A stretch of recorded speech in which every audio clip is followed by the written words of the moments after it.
നമസ്കാരം. ഡോക്ടർ ആക്രി MBBS MD pathology.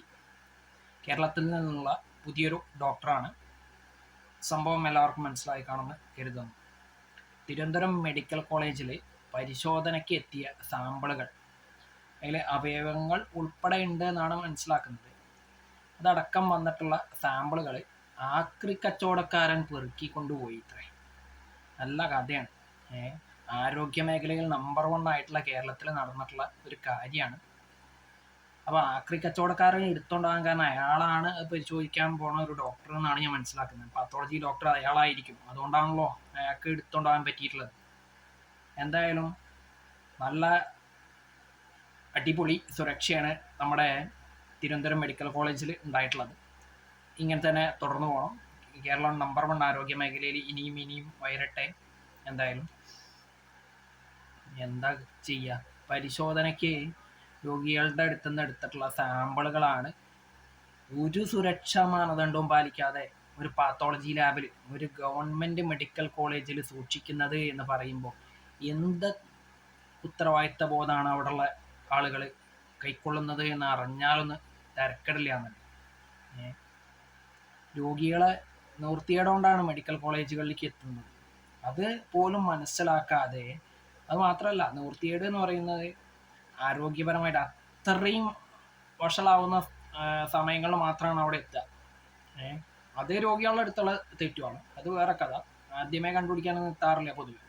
അപ്പോൾ ഇത്തരത്തിൽ എത്തുന്ന രോഗികളുടെ അടുത്തുനിന്ന് സ്വീകരിക്കുന്ന സാമ്പിളുകൾ ഇത്ര ഉത്തരവാദിത്ത ബോധം ഇല്ലാണ്ട് കൈകാര്യം ചെയ്യുന്ന ആളുകളാണ് അവിടെ ഉള്ളത് എന്നറിഞ്ഞത് വളരെയധികം നല്ലൊരു കാര്യം തന്നെയാണ്.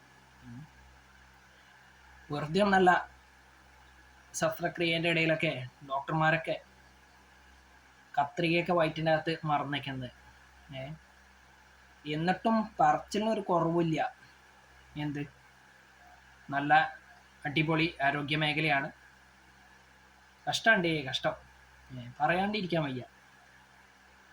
ഈ പറഞ്ഞ ആരോഗ്യ മേഖലയെ കളിയാക്കാൻ വേണ്ടി പറഞ്ഞതല്ല. നിങ്ങളെ ഞാൻ കളിയാക്കുന്നതിനേക്കാൾ, അല്ലെങ്കിൽ പൊതുജനങ്ങൾ കളിയാക്കുന്നതിനേക്കാൾ നിങ്ങളെ കളിയാക്കുന്നത് ഇവിടുത്തെ ഭരണപക്ഷത്തും പ്രതിപക്ഷത്തും ഇരിക്കുന്ന നേതാക്കന്മാർ തന്നെയാണ്. കാരണം അവര് നിങ്ങളെ ഒന്നും വിശ്വാസമില്ല. ഇത്തരത്തിലുള്ള പ്രവർത്തികൾ നിങ്ങളൊക്കെ ചെയ്യുന്നതുകൊണ്ടാണ്, നിങ്ങളെ വിശ്വാസം ഇല്ലാത്തതുകൊണ്ടാണ് ചികിത്സയ്ക്ക് മറ്റ് സംസ്ഥാനങ്ങളിലേക്കും മറ്റ് ദേശങ്ങളിലേക്കൊക്കെ പോകുന്നത് എന്ന് ഇനിയെങ്കിലും ഈ ആരോഗ്യ മേഖലയിലുള്ളവരൊന്ന് മനസ്സിലാക്കിയാൽ കൊള്ളാം.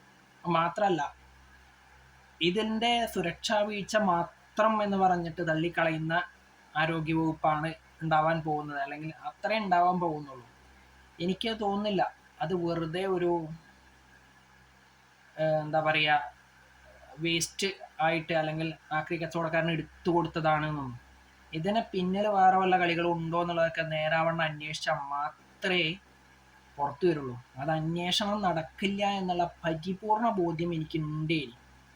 കാരണം ഈ ഉണ്ടായ ഒരു മാനക്കേട് എത്രയും പെട്ടെന്നൊന്ന് ഒഴിവാക്കി കളയാൻ വേണ്ടിയിട്ട് ഇനി ആരെങ്കിലും പിടിച്ച് സസ്പെൻഷൻ കൊടുക്കും. അത്രേ ഉണ്ടാവാൻ പോകുന്നുള്ളൂ. അയാളുടെ ഉത്തരവാദിത്ത ബോധമില്ലായ്മയാണ് എന്ന് പറഞ്ഞിട്ട് വെറുതെ ഏതെങ്കിലും ഒരു പാവപ്പെട്ടവനെ പിടിച്ചിട്ട് സസ്പെൻഡ് ചെയ്യുന്നല്ലാതെ ഇതുമ്മ മറ്റൊരു നടപടിയും ഉണ്ടാവാൻ പോകുന്നില്ല എന്നുള്ള പരിപൂർണ ബോധ്യം എനിക്കുള്ളത് തന്നെ ഞാൻ ഇത് പറയുന്നത്. കാരണം ബലിയാടാവാൻ ആരെങ്കിലൊക്കെ ഉണ്ടാവും. ഇത് സത്യം പറഞ്ഞു കഴിഞ്ഞാൽ അങ്ങനെ തള്ളിക്കളയേണ്ടുന്ന വിഷയമൊന്നുമല്ല.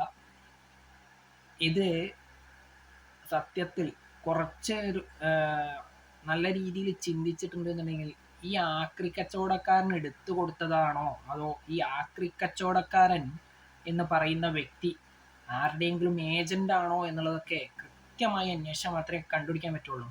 അത് അന്വേഷിക്കണം എന്ന് പറയാനേ പറ്റുള്ളൂ. അന്വേഷിക്കില്ല എന്നുള്ള പരിപൂർണ ബോധ്യമുള്ളതുകൊണ്ട് തന്നെ തൽക്കാലം ഇത് ഇവിടത്തെ മാധ്യമങ്ങളും അല്ലെങ്കിൽ സർക്കാരും ഒരു ചായക്കോപ്പയിലെ കൊടുങ്കാറ്റ് പോലെ കുറച്ച് ദിവസം കൊണ്ടാടും എന്നല്ലാതെ കൃത്യമായ ഒരു കാര്യവും ഒരു നടപടിയും ഈ കാര്യത്തിൽ ഉണ്ടാകാൻ പോകുന്നില്ല എന്നുള്ള വിശ്വാസത്തോടു കൂടി തൽക്കാലം നിർത്തുന്നു.